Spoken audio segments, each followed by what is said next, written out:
बिस्मिल्लाहिर्रहमानिर्रहीम। अस्सलाम वालेकुम डियर स्टूडेंट्स, मैं आपकी टीचर हमेशा की तरह फ़ख्रुन्निसा जमात चहारम के साथ। स्टूडेंट्स, आपको बहुत बहुत ज़्यादा मुबारक हो और मोस्ट वेलकम नई क्लास के लिए, जमात चहारम के लिए। और आज हम जो लेक्चर देने जा रहे हैं और जो आप समझने जा रहे हैं वो है आपकी अगली क्लास के लिए, जिसमें इंशाअल्लाह ताला आपको प्रमोट किया गया है। और आज का जो हमारा सबक है उसका उन्वान है हम्द। हमारा एक दफ़ा स्टूडेंट्स फिर सुन लीजिए कि ये आपका जमात चहारम का नया लेक्चर है नई क्लास के लिए, ठीक है। और आज जो हमारा सबक है दोबारा से सुनिए, उसका उन्वान है हम्द। तो जैसा कि स्टूडेंट्स इससे पहले भी आपने पढ़ा और आपको ये पता भी होगा माशाल्लाह से कि हम्द क्या है। तो हम्द जो है वो अल्लाह ताला की तारीफ़ को और बड़ाई बयान करने को कहा जाता है, यानी कि ऐसी नज़्म या ऐसी बात कही गई जिसमें अल्लाह ताला की हम्द व सना यानी उसकी तारीफ़ को बयान किया जाता है, उसकी तारीफ़ें की जाती हैं। और वो तारीफ़ क्या है? इस कायनात ज़मीन और आसमान की वसतों यानी गहराइयों और हर जगह पर जो उसकी रहनुमाई और कुदरत है उसके बारे में बयान करना। अल्लाह की हम्द व सना यानी उसको पुकारना, उसको बुलाना, उसको याद करना। वो सिर्फ़ हम अल्लाह ताला को नमाज और कुरान और रोज़े के साथ ही नहीं बल्कि अल्लाह को याद करते हैं, उसकी तारीफ़ बयान करते हैं इन तमाम दुनिया और कायनात की दी हुई नेमतों के साथ। तो आइए आज हम अपने सबक की जानिब बढ़ते हैं स्टूडेंट्स और देखते हैं कि हम्द में अल्लाह ताला की किन किन नेमतों का जिक्र किया गया है और उसमें क्या बताया गया है। तो चले हम अपनी किताब की तरफ चलते हैं। स्टूडेंट्स, आज का हमारा सबक नंबर 1 है जिसका उन्वान है हम्द। तो आइए हम सबक की जानिब बढ़ते हैं। जो चीज़ खुदा ने है बनाई इसमें ज़ाहिर है खुशनुमाई, हर चीज़ की है अदा निराली, हिकमत से नहीं है कोई खाली। तारों भरी रात क्या बनाई, दिन को बख्शी अजब सफाई। जाड़ा, गर्मी, बहार, बरसात। स्टूडेंट्स, जाड़ा सर्दी के दिनों को कहते हैं। हर रुत में नया समा, नई बात, रुत होता है मौसम। जाड़े से बदन है थर थराता यानी कांपता, सर्दी का लगना। हर शख्स है दिन में धूप खाता। फूटी नई कौंपलें शजर में, कौंपलें बर्ड को कहते हैं जो कि कली जिससे फूल बनते हैं। एक जोश भरा हुआ है सर में, गर्मी ने ज़मीं को तपाया, भाने लगा हर किसी को साया। बरसात में दल हैं बादलों के, ठंडी ठंडी हवा के झोंके। स्टूडेंट्स, ये दल का मतलब मैं आपको समझाऊंगी। यहाँ पर आप ये समझ लें कि ये ग्रो होता है। पैदा किए ऊंट बैल घोड़े, हर शय के बना दिए हैं जोड़े। कुदरत की बहार देखने को, रोशन आंखें बनाई दो दो, दो होंठ दिए कि मुँह से बोलें, शुक्र इसका करें ज़ुबां खोलें। हर शय इसने बनाई नादिर, बेशक खुदा है कवियो कादिर बेशक। चलें, तो डियर स्टूडेंट्स, उम्मीद है कि आपको उर्दू का ये सबक बहुत अच्छे से समझ में आया होगा, क्योंकि जिस तरह कि मैंने आपको इंट्रो में बताया था कि हम अल्लाह ताला की तारीफ़ को कहा जाता है और आपने इस हम्द यानी नज़म से भी सीख लिया कि किसको कहा जाता है हम्द, अल्लाह की तारीफ़ को। तो आइए अब हम बोर्ड की जानिब चलते हैं और देखते हैं कि इस सबक में और क्या कहा गया है जिससे हमें सबक और समझ में आ जाए। तो आइए चलते हैं बोर्ड की तरफ। स्टूडेंट्स, हमारा आज का है लेक्चर नंबर 1 जमात चहारम के लिए। सबक नंबर इसका 1 है, उसका उन्वान है हम्द।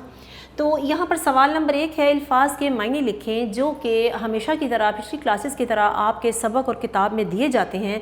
तो इसको बोर्ड पे आप अच्छे तरीके से समझें और उसके बाद आपने इसको ज़हन नशीन करना है। और इसको ज़हन नशीन करने के लिए स्टूडेंट्स आपने बार बार इन लेक्चर्स को सुनना है और समझना है। और बेहतर है कि आप अपनी कॉपी पे, किसी भी कॉपी पे इसको नोट करें और समझें। तो आइए अल्फाज मायने। नंबर 1 है खुशनुमाई। खुशनुमाई होता है खूबसूरती, किसी भी चीज़ की खूबसूरती आप ले लें, ठीक है। और यहाँ पर लेकिन हम में अल्लाह ताला की बनाई हुई दुनिया की चीज़ों की खूबसूरती है। नंबर 2 है कादिर, ताकत रखने वाला, कुदरत वाला, ताकत वाला तो सिर्फ अल्लाह ही की ज़ात है। उसके बाद है नंबर 3 पे हिकमत। हिकमत की बातें अक्सर आपने लफ्ज़ सुना होगा और आगे भी चल के आप ये पढ़ेंगे और सुनेंगे। इसका मतलब है अक्ल, दनाई यानी समझदारी। उसके बाद है दल। दल आपने इसमें पढ़ा था, तो दल का मतलब पहली दफ़ा आपने ये लफ्ज़ सुना होगा, तो इसका मतलब है ग्रो, बादलों का तय दर तय इकट्ठा होना। कि इसमें भी अल्लाह ताला की कुदरत बताई गई है कि दल के दल इकट्ठे हो जाना, यानी आसमान पे अल्लाह जब बादल बरसाने से पहले इकट्ठे कर देते हैं सबको दल बना के इस सूरत में, ग्रो में इकट्ठा होने की सूरत में, तो वो नेमत और रहमत और बारिश बन के आते हैं। यानी किसी भी चीज़ का बादलों का तय दर तय इकट्ठा होना ख़ासतौर पर इसी के लिए इस्तेमाल हुआ है। वैसे ग्रो भी होता है। थरथराना, इसका मतलब होता है कांपना। जब हमें बहुत सर्दी लगती है तो हम कांपते हैं, ठीक है। उसके बाद है सवाल नंबर 2, अल्फाज के जुमले बनाएं। ये आप तख्लीकी तौर पे बनाएंगे, और तख्लीकी होता है कि आपने ख़ुद से मतलब समझने के बाद उन जुमलों को अपने अल्फाज में बनाना है। नंबर 1 है हिकमत, नंबर 2 कादर, नंबर 3 रुत, नंबर 4 खुशनुमाई, नंबर 5 पे बरसात, ये मौसम है। उसके बाद है हिकमत, आपको वही पता है, समझदारी दनाई की बातें हैं। कादिर कुदरत वाला है, रुत का मतलब समा मौसम, खुशनुमाई खूबसूरती, बरसात एक मौसम का नाम है जिसमें बारिशें होती हैं। उसके बाद सवाल नंबर 3 पे सवालात के जवाबात हैं स्टूडेंट्स।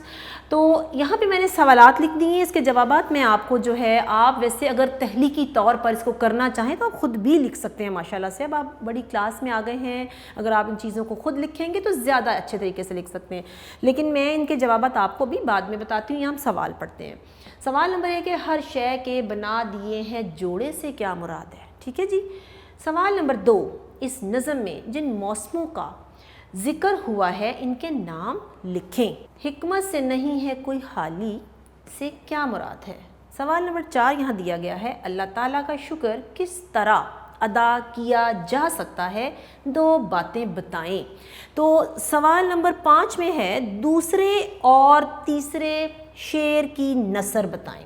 तो स्टूडेंट जो सवाल नंबर 5 है ना, तो यहाँ पर मैं जो नसर है ये आपके लिए एक नया लफ्ज़ होगा, और लेकिन जब आप अगली जमातों में जाएंगे तो इंशाअल्लाह ताला इसके मतलब को और मज़ीद समझ सकेंगे। लेकिन यहाँ मकसद ये है, नसर से मुराद है एक ऐसी नज़म, और नज़म के अंदर जो इशार होते हैं, जिस तरह हम ये बोलते हैं कि ये दुनिया अल्लाह ने बनाई और फूलों और फलों से सजाई, इसको एक शेर कहेंगे, ठीक है। और ये चिड़ियाघर वाला शेर नहीं है स्टूडेंट, ये एक शेर है नज़म का, इसको शीन एंड रे से लिखते हैं। तो इसके बारे में अपने लफ्ज़ों में बताना नसर कहलाता है। ये तो नज़म है ना, ऐसे जोड़ के हमने एक उसकी सूरत में, रिदम की सूरत में बोला है, ये दुनिया अल्लाह ने बनाई फूलों और फलों से सजाई, तो इसको हमने दूसरे अल्फाज में इस्तेमाल करके नसर करनी है। तो अब हम ना अपने सवालात के जवाबात की जानिब बढ़ते हैं और देखते हैं कि इन जवाबात में क्या है। स्टूडेंट्स, हर शय के बना दिए जोड़े से क्या मुराद है, तो इसका जवाब ये है कि इससे मुराद है अल्लाह ताला ने इस दुनिया में हर जानदार को नर और मादा पैदा किया है, ठीक है। हर जानदार कह रही हूँ मैं, उसमें इंसान हैं, जानवर हैं, परिंदे हैं, मेल फीमेल नर मादा को पैदा करके इसके जोड़े बना दिए हैं, इसलिए हर शय के जोड़ों से मुराद है। और अगर हम दूसरी तरफ जाते हैं स्टूडेंट्स, तो मैं समझती हूँ कि हर चीज़ के साथ दूसरे का जोड़ा है। सुबह शाम, दिन रात, ज़मीन आसमान, अंदर बाहर, ऊपर नीचे, इसको आप मुतज़ाद के तौर पे अल्फाज मुतज़ाद भी कह सकते हैं, और इसको किसी चीज़ से इंटरेक्शन, एक जोड़ा भी कह सकते हैं। हर चीज़ का एक पेयर है, हर चीज़ एक दूसरे से जुड़ी हुई है। उसके बाद है सवाल नंबर 2, इस नज़म में जिन मौसमों का जिक्र हुआ है इनके नाम लिखें। तो स्टूडेंट्स, इस नज़म में 4 मौसमों का जिक्र हुआ है। इनमें हुआ है जी जाड़ा यानी सर्दियों के दिन, गर्मी, बहार और बरसात का जिक्र किया गया है, ठीक है जी। सवाल नंबर 3 है हिकमत से नहीं है कोई हाली से क्या मुराद है, क्योंकि अल्लाह कुदरत वाले हैं, ताकत वाले हैं, हिकमत वाले हैं, वही समझते हैं कि निज़ाम कायनात कैसे चल रहा है। तो इससे मुराद है कि अल्लाह ने इस दुनिया में कोई भी चीज़ बेकार और बेवजह पैदा नहीं की। स्टूडेंट्स, जो जवाबात मैं आपको बता रही हूँ इसको आप बार बार लेक्चर्स में बार बार सुने। ये नहीं करना कि आपने एक दफ़ा लेक्चर सुन के छोड़ देना है, बार बार सुने इन जवाबात को, मेरे कहे हुए जवाबात को लिख लिख के देखें और फिर इस चीज़ को समझें। उसके बाद है सवाल नंबर 4, अल्लाह ताला का शुक्र किस तरह अदा किया जा सकता है, 2 बातें बताएं। वैसे तो हज़ारों बातें अल्लाह के ज़िक्र की और शुक्र की, लेकिन यहाँ सिर्फ 2 पूछी हैं।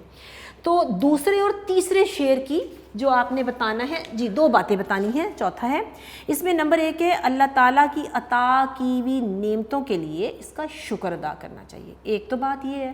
نمبر 2 ہے ہمیں حمد و ثنا کر کے اس کی دی ہوئی چیزوں کا بھی شکر کرنا چاہیے. یعنی 2 طریقے ہیں ہم اس کا مطلب، ویسے تو بہت سے طریقے ہیں، آپ جو مرضی انداز اپنائیں، لیکن یہاں 2 پوچھے ہیں تو وہ یہ ہیں. آپ اپنے طور پہ بھی اسٹوڈنٹس لکھ سکتے ہیں جو بھی، کہ ہمیں اللہ کی دی ہوئی جتنی نعمتیں ہیں ان کو کھائیں، استعمال کریں، پہنیں، پئیں اور شکر کرتے جائیں. اور دوسرا طریقہ یہ ہے کہ آپ نعتیں لکھیں، نظمیں لکھیں، تعریفیں لکھیں، اس طریقے سے بیان کریں، نماز پڑھیں، دعائیں مانگیں، اس کا ذکر کریں. یہ بھی اس کا شکر ادا کرنے کا طریقہ ہے. سوال نمبر 5 ہے دوسرے اور تیسرے شعر کی نثر بتائیں. تو اس میں ہے کہ دوسرے شعر میں شاعر کہتا ہے کہ اللہ کی بنائی ہوئی ہر چیز انوکھی اور نرالی ہے، اور کوئی بھی چیز ایسی نہیں ہے جو بے مقصد اللہ نے بنائی ہے. ایک بات. تیسرے شعر میں کہا ہے کہ رات کو بہت سے شاعر کہتا ہے کہ رات کو بہت سے تاروں سے بھر کے نا اللہ تعالیٰ نے خوبصورت بنا دیا ہے، سجا دیا ہے اس آسمان کو، اور دن کو سورج کی روشنی سے روشن منور کر دیا ہے. تو یہ دوسرے اور تیسرے شعر کے بارے میں نثر تھی جو میں نے آپ کو سمجھائی. جی تو اسٹوڈنٹس یہاں پر ہوم ورک جو بتائے گئے کام کو سمجھ کر کاپی میں آپ نے لکھنا ہے، وہ میں آپ کو پہلے ہی بتا چکی ہوں. تو اس کے ساتھ ہی اسی امید کے ساتھ آپ اپنی ٹیچر کو اجازت دیں کہ آپ جہاں ہیں خوش رہیں. رمضان بہت بہت مبارک ہو آپ کو. نماز پڑھیں، روزے بھی اگر ہو سکتا ہے تو ضرور رکھیں، اور اس کے بعد اپنی پڑھائی پہ لیکچرز کو ضرور آپ نے سننا ہے، اور بہت سی دعاؤں میں یاد رکھیے. اپنی ٹیچر کو اجازت دیں. اللہ حافظ.